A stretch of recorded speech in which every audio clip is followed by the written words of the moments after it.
ఈ నెల 17వ తేదీ రోజు రాత్రి మన రోడ్ నెంబర్ 5 జూబ్లీస్లో ఉన్న అన్నపూర్ణ స్టూడియోలో Bigg Boss grand final event జరగడం జరిగింది. ఆ ఈవెంట్లో ఈ పల్లవి ప్రశాంత్ విజేతగా ప్రకటించడం జరిగింది. ఆ సందర్భంగా మనకి ఆ రోడ్ నెంబర్ 5లో చాలా పెద్ద ఎత్తున మాబ్ జమయ్యారు.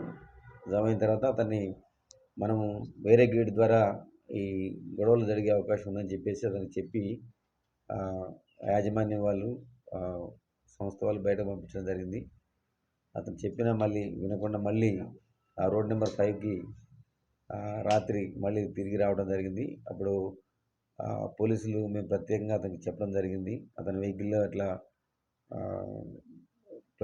వెళ్ళొద్దని చెప్పినాం. ఎందుకంటే ఏదైనా సంఘటన జరిగే అవకాశం ఉందని గట్టిగా చెప్పడం జరిగింది. కానీ అతను వినకుండా అన్లాఫుల్ అసెంబ్లీ అంటే పెద్ద ఎత్తున అక్కడ వాళ్ళందరితోటి అతను ప్రొఫెషనల్ లెక్క తీయడం జరిగింది రోడ్ నెంబర్ 5 జూబ్లీస్లో. అప్పుడు అతనితో పాటు ఉన్న వాళ్ళు వాళ్ళందరూ కూడా అక్కడ ఉన్న ఒక 2 పోలీస్ వెహికల్స్ డ్యామేజ్ చేయడం జరిగింది. బందోబస్తుకు వచ్చిన వెహికల్స్. ఆ సందర్భంగా మేము crime number 780/2023 under section 147, 148, 290, 353, 427 read with 149 IPC section 3 of PDP Act, 119/177 of MB Act of case జూబ్లీస్లో కేసు సోమట్లో కేసు నమోదు చేయడం జరిగింది.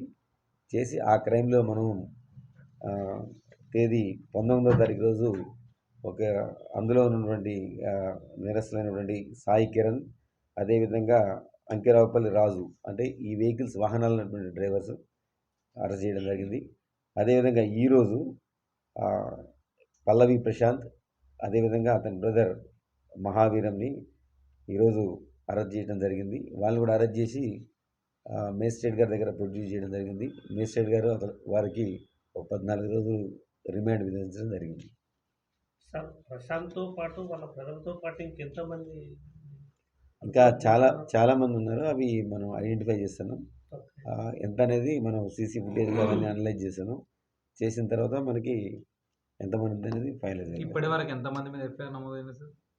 ఇప్పుడు వరకు అంటే చాలామంది మీద ఉన్నది. అది మనం సీసీ ఫుటేజ్ తర్వాత ఫైనలైజ్ అయింది. ఇప్పుడు ప్రస్తుతానికి మటుకు మనం ఈ కేసులో 4గురిని అరెస్ట్ చేయడం జరిగింది. సో ఇప్పుడు పల్లవి ప్రశాంత్కు 14 రోజులు రిమాండ్ విధించారు సార్ మెజిస్ట్రేట్? విధించారు. ఇక్కడ ఏ మెజిస్ట్రేట్ 17 సార్ ఉన్న కేసెస్కి వీటికి కాకుండా అంటే మిగతా ఆర్టిస్టులు కూడా వాళ్ళు సపరేట్గా కేసులు పెట్టారు. వాటితో ఏమైనా సంబంధం ఉంటుందా? ఇప్పుడు ప్రస్తుతానికి ఈ కేసు ఇన్వెస్టిగేషన్లో ఉన్నది.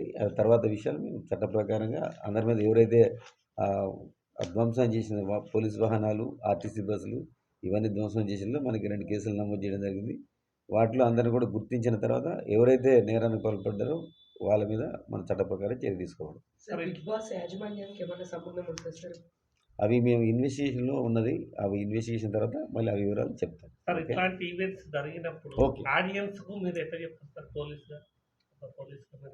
పోలీసు ఏం చెప్తున్నారంటే ఎవరైతే యూత్ ఉన్నారో వాళ్ళు ఇట్లాంటి జరిగినప్పుడు ఇట్లా మాబ్ మొబిలైజ్ చేసినప్పుడు ఎవరో చేసిన నేరాలకి వీళ్ళు కూడా కొంతమంది అక్కడికి వచ్చి మేము చూడటానికి వచ్చిన వాళ్ళు కూడా వాళ్ళు కూడా ఈ కేసులో వాళ్ళ పేర్లు కూడా వచ్చే అవకాశం ఉంది. కాబట్టి ఇట్లాంటివి జరిగినప్పుడు ఎందుకంటే అన్రూలీ మాకు ఎవరికి కంట్రోల్ ఉండరు వాళ్ళు అట్లాంటి వాళ్ళు ఉన్న దాంట్లోకి వచ్చినట్టయితే వాళ్ళు పర్మిషన్ తీసుకోవాలి. అక్కడ స్పెసిఫిక్ ఇట్లాంటివి జరిగినప్పుడు ఏమైనా ప్రొఫెషనల్ది అని వితౌట్ పోలీస్ పర్మిషన్ అతను కూడా ఈయన పల్లవి ప్రశాంత్ కూడా అక్కడ జరగడం జరిగింది ఆ రోజు. అందుకని అందులో ఉన్నోళ్ళు వేరే చూడటానికి వచ్చిన వాళ్ళు కూడా వాళ్ళు ఎవరైనా ఇన్వాల్వ్ అయినప్పుడు వీళ్ళ పేర్లు కూడా వచ్చే అవకాశం ఉంటుంది. కాబట్టి ఇట్లాంటి ఈవెంట్స్ బయట జరిగినప్పుడు ఎందుకంటే ఎవరి కంట్రోల్ ఉండరు మాకు, అప్పుడు వాళ్ళు కూడా నేరస్తులు అయ్యే అవకాశం ఉంటుంది. కాబట్టి గమనించి ఎవరు కూడా ఇట్లాంటివి జరిగినప్పుడు అక్కడ జమ కాకూడదని మరి విజ్ఞప్తి పిలుస్తారు. జైలుకి వెళ్తున్నారు. అందులో వెళ్తున్నారు. సార్ ఇప్పుడు చాలా మంది బాధితులు వచ్చారు, వాళ్ళకి సంబంధించినటువంటి వాళ్ళు అనవసరంగా తీసుకొచ్చారు అనేటువంటి మైనర్స్ ఉన్నారా? వాళ్ళకి ఏం చెప్తున్నారు అంటే ఎవరైనా మైనర్స్ ఉండని అందరూ ఎవరైతే నేరం చేశారో చట్టానికి అందరూ కూడా చట్టం ముందు అందరూ సమానులే. అందుకని చట్ట ప్రకారం వాళ్ళ మీద చర్య తీసుకోవాలి. కలిసే అవకాశం ఇంతే కుటుంబ సభ్యులు కలిసే అవకాశం ఉంది.